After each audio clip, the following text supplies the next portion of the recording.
Definitely evolving, and the debate continues, Jamie and Aliana. So after losing hundreds of officers, right now SPD has less than 1,000 men and women who are able to immediately deploy to a call.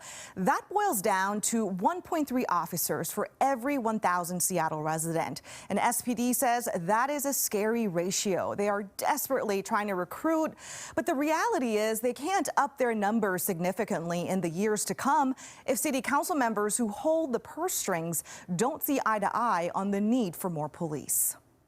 Appointed on November 10th, 2021.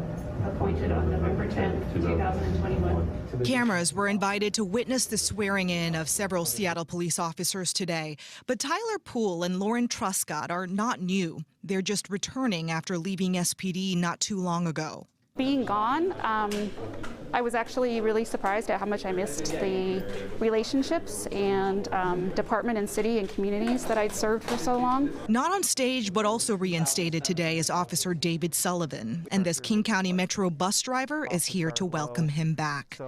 You know, I could have died had the response time been longer. Eric Stark credits Sullivan and another SPD officer for saving his life back in 2019 when someone opened fire, hitting Stark in the chest with a bullet. The bus driver says the officers were there even before the paramedics and helped triage his wounds in time. For Stark, he now knows the value of a minute after those SPD officers got to him within 3 minutes. So now, Stark says it's a concern that staffing shortages are leading to 10-minute response times to some of the biggest emergency calls. I'm in Seattle every day, so it does concern me. You know, when security issues come up, we need to have police who can respond quickly in a crisis, like what happened to me. The issue of police funding was front and center for many voters in last week's election, many supporting defunding police. But the Downtown Seattle Association says the results show many more don't support the radical idea. We're going in the wrong direction on so many of the challenges, and I think voters said enough's enough. Regardless, it is business as usual for most Seattle City Council members, with Teresa Mosqueda, fresh from her re-election, posing another $10 million cut to SPD. $10 million cut from the police department's budget, and I have a growing concern of this. It's eliminating 30 officers. We do not have a revenue forecast that came in that meets the revenues that the mayor anticipated. We had to make tough decisions about where funding was going. Some would say, hey, you know, it's about prioritizing what you want that money to go to, and that it's not prioritizing police when you do have 10-minute response times in some cases. So when we want officers to respond faster, we need to make sure that they're being freed up to respond to high acuity calls.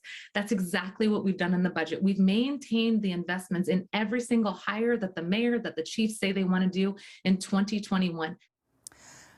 So Mosqueda's $10 million reduction is an amendment to Mayor Durkan's proposed budget for 2022. And Mosqueda emphasizing that no cuts are being made right now to current staffing. And she called SPD's narrative today fear-mongering. But there is no question that her goal is to ramp up alternative policing, as in creating a civilian force to respond to 911 calls.